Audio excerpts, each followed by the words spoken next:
नमस्कार दोस्तों, मैं RS जादौन और आज हम पढ़ रहे हैं हिंदी वर्णमाला का टेस्ट पेपर दूसरा। इसमें हम 40 प्रश्न देखेंगे और आपको जो मैं ऑप्शन दिखाने जा रहा हूँ इनमें 3 ऑप्शन आपको सामने दिखेंगे। एक मैं स्क्रॉल करके ऊपर नीचे करूँगा तो आपको ध्यान से देखना है, ऐसे करके। समझ गए? तो हमारा पहला प्रश्न है, इसमें भाषा की सबसे छोटी इकाई है। भाषा की सबसे छोटी इकाई है शब्द, व्यंजन, स्वर या वर्ण। शब्द, व्यंजन, स्वर या वर्ण। तो दोस्तों इसमें हमारा आंसर जो होगा वो होगा हमारा वर्ण। अगला जो हमारा प्रश्न है, अगला दोस्तों हमारा जो प्रश्न है वो है हमारा, वर्णमाला कहते हैं शब्दों के समूह को, वर्णों के संकलन को, शब्द गणना को या वर्णों के व्यवस्थित समूह को। तो दोस्तों इसमें हमारा जो आंसर होगा वो होगा हमारा वर्णों के व्यवस्थित समूह को। अगला प्रश्न जो है हमारा वो है, निम्न में से कंठ ध्वनियाँ कौन सी हैं?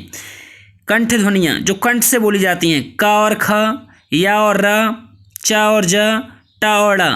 तो दोस्तों आप जानते हो कि कंठ ध्वनियाँ जो होती हैं वो क वाली पूरी लाइन हमारी कंठ से बोली जाती है, अर्थात हमारी क और ख जो क्या हो जाएंगी, कंठ ध्वनियाँ।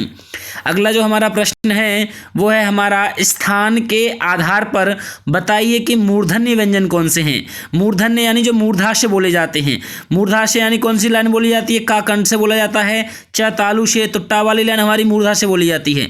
तो कौन सा हो जाएगा इसमें? टा ठा डा ढा ण। तो डा और ढा इसमें आ रहे हैं हमारे, तो क्या हो जाएगा? ये आंसर सही है। अगला हमारा जो प्रश्न होगा वो होगा, निम्न में से अल्प प्राण वर्ण कौन से हैं? अल्प प्राण ऑप्शन देख लीजिए, का और ग, था और ध, फ और भ और आ और बड़ा। तो अल्पप्राण वर्ण कौन से हैं दोस्तों इनमें से? तो हम जानते हैं अल्पप्राण में हमारा पहला, तीसरा और पांचवा आता है। पहला, तीसरा और पांचवा। तो का पहला है और गा तीसरा है, तो आंसर हो जाएगा हमारा का और गा। अगला दोस्तों हमारा प्रश्न है, निम्न में से नासिक के व्यंजन कौन सा है? नासिक के जो नाक की सहायता से बोला जाता है, षटकोण वाला श है, या है, गा है, ज है। तो दोस्तों हमारा जो आंसर होगा वो कौन सा होगा? ज। अगला हमारा जो प्रश्न है वो है, ए आई। ए आई का जो वर्ण है वो क्या कहलाते हैं? इनका उच्चारण स्थान क्या होता है, उसके नाम से कहलाएंगे। तो ए जो बनता है वो आ और ई से बनता है। तो आ बोलता है हमारा कंठ से और ई बोलती है हमारी तालु से। दोस्तों इसमें आंसर जो हो जाएगा हमारा वो क्या हो जाएगा? कंठ तालव्य। अगला जो हमारा प्रश्न है वो है, हिंदी वर्णमाला में अयोगवाह वर्ण कौन से हैं? अयोगवाह, अयोगवाह आप जानते हैं कि वे वर्ण जो ना तो स्वरों में ऐड किए जाते हैं ना व्यंजनों में, उन्हें क्या बोलते हैं हम? अयोगवाह। तो दोस्तों आप जानते हैं कि अयोगवाह जो इसमें है वो हमारे कौन से हैं? अंग और अह। अगला हमारा प्रश्न है, निम्न में से बताइए कि किस शब्द में द्वित्व व्यंजन है? द्वित्व दोस्तों आप जानते हो, द्वित्व यानी जब दो वर्ण सेम आ जाएं, कोई एक आधा अक्षर वो अपने ही पूरे अक्षर में जुड़ा होगा, तो वहाँ क्या हो जाएगा? द्वित्व व्यंजन। एक द्वित्व गुच्छ होता है। द्वित्व गुच्छ यानी कोई भी आधा अक्षर आए उसके बाद कोई पूरा अक्षर आ जाए लेकिन दूसरा हो, तो द्वित्व गुच्छ होगा। जैसे उत्साह में द्वित्व गुच्छ है, दिल्ली में क्या हो जाएगा हमारा? द्वित्व व्यंजन। अगला हमारा जो प्रश्न है वो है, स स स ह व्यंजन कौन से कहलाते हैं व्यंजन? तो दोस्तों इसमें हमारा जो आंसर होगा वो कौन सा होगा? प्रकंपी, स्पर्शी, संघर्षी या स्पर्श संघर्षी।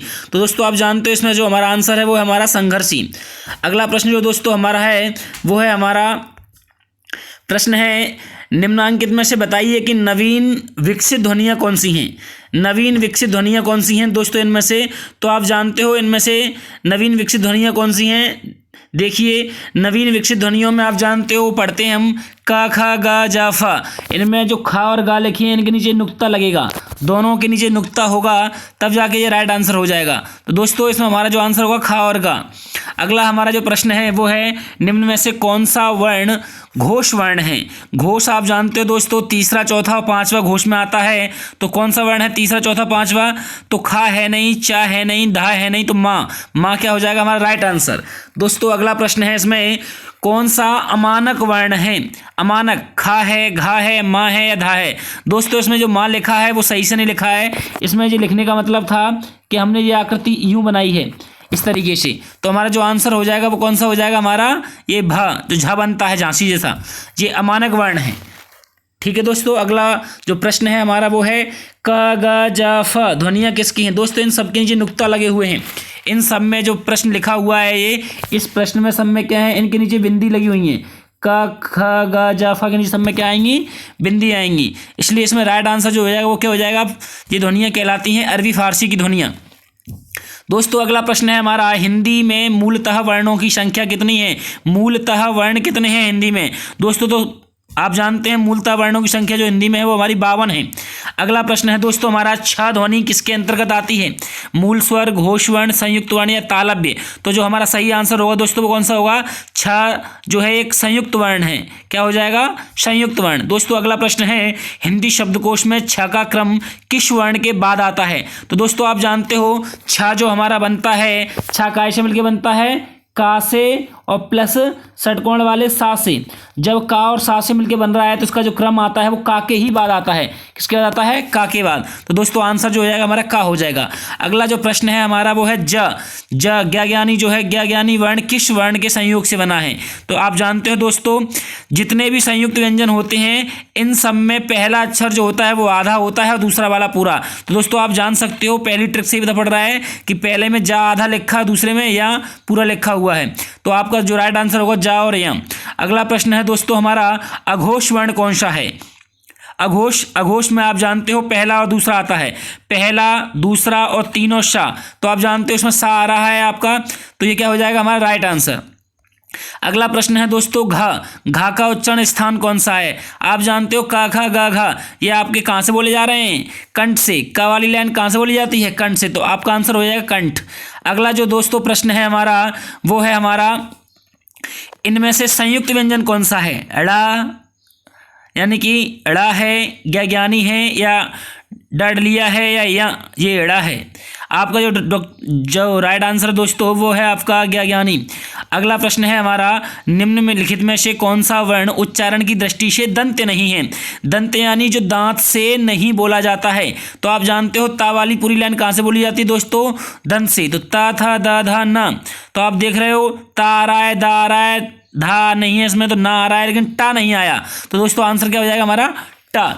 अगला प्रश्न है दोस्तों, जिन शब्दों के अंत में आ आता है उन्हें क्या कहते हैं। दोस्तों आपने संस्कृत पढ़ी होगी तो बताते हैं, जो स्वर पे अंत होता है, जिस भी वर्ण पे भी अंत होता है शब्द का, वही कहलाता है। जैसे आ पे अंत हो रहा है तो क्या कहलाएगा, अकारांत। क्या कहलाएगा दोस्तों, वो अकारांत। अंक की बिंदी लग जाएगी इस पे, तो हमारा जो राइट आंसर हो जाएगा वो कहलाएगा अकारांत। अगला प्रश्न है दोस्तों, छ वर्ण किन के संयोग से बना है। छ छत्री। तो दोस्तों अभी बताया था आपको छ वर्ण, इसमें जो है पहले वर्ण पे हलंत नहीं लगा है दोस्तों, ये गलत लिखा हुआ है। इसमें जो हमारा राइट आंसर हो जाएगा वो क्या हो जाएगा, का प्लस सा। जो हमारा पहला ही ऑप्शन है वही हमारा क्या हो जाएगा, सही आंसर हो जाएगा। देखो पहले में षटकोण वाला सा है तो राइट आंसर। अगला प्रश्न है दोस्तों, हिंदी वर्णमाला से स्वरों की कुल संख्या कितनी है। यानी हिंदी वर्णमाला में स्वरों की कुल संख्या। तो दोस्तों आप जानते हो स्वरों की संख्या जो है वो कितनी है, 11, लेकिन कुल स्वर जो होते हैं वो 13 होते हैं। कितने होते हैं, 13। इसमें दोस्तों ये आंसर जो है गलत दिया गया है। आपको जो आंसर लगाना है वो हमेशा 13 ही लगाना है। आप किताब में देख सकते हैं, ये जो हम जितने भी प्रश्न लगा रहे हैं, ये आज हम लुसेंट का अभ्यास प्रश्न लगा रहे हैं। आप किताब में जरूर देखें क्योंकि यहाँ पे प्रश्न सही नहीं होंगे। 13 कुल स्वर होते हैं हमारे। दोस्तों अगला प्रश्न जो है वो है हमारा, निम्नलिखित में से कौन स्वर नहीं है। स्वर नहीं है तो आ स्वर होता है, ऊ भी होता है, ए भी होता है दोस्तों, या जो है वो हमारा स्वर नहीं है। अगला प्रश्न है हमारा, निम्नलिखित में से कौन टा वर्ग नहीं है। टा वर्ग का स्वर नहीं है, मतलब व्यंजन नहीं है। ठा, ढा, ड़ा और घा। तो दोस्तों आप जान रहे हो कि इसमें से घा आता है वो का वाली लाइन में आता है, तो का हमारा राइट आंसर हो जाएगा। अगला जो प्रश्न होगा दोस्तों, हिंदी वर्णमाला में व्यंजनों की संख्या कितनी है। आप जानते हैं सभी 33 व्यंजन होते हैं। अगला जो प्रश्न है दोस्तों, निम्नलिखित में से कौन सा पश्च स्वर है। पश्च स्वर जो आपने देखा था, पश्च स्वर आप देख रहे हो, उसमें से 2 तो व्यंजन ही है, जा और ड़ा, बचे 2 आ और ई। तो हमने बताया था कि छोटा आ आता है मध्य में, और आ की शेप या आ के आकार के जितने भी स्वर बनते हैं वो सब पश्च स्वर में आते हैं, अर्थात बड़ा आ क्या हो जाएगा, पश्च स्वर। अगला प्रश्न है दोस्तों, निम्नलिखित में से कौन अयोगवाह है। यहाँ पे जो गलत लिखा हुआ है आपका, यहाँ पे जो प्रश्न है वो क्या है, अयोगवाह है। क्या है, अयोग लिखा हुआ है, वो आ नहीं आया उसमें। अयोगवाह प्रश्न मतलब पूछा गया है आपका कि निम्नलिखित में से अयोगवाह कौन सा है। तो अयोगवाह इसमें से कौन कौन से होते हैं, अंग और आहा। तो अंग और आहा अर्थात इसमें क्या हो जाएगा, विसर्ग। विसर्ग आंसर आपका जो है वो राइट है। आहा को हम विसर्ग बोलते हैं।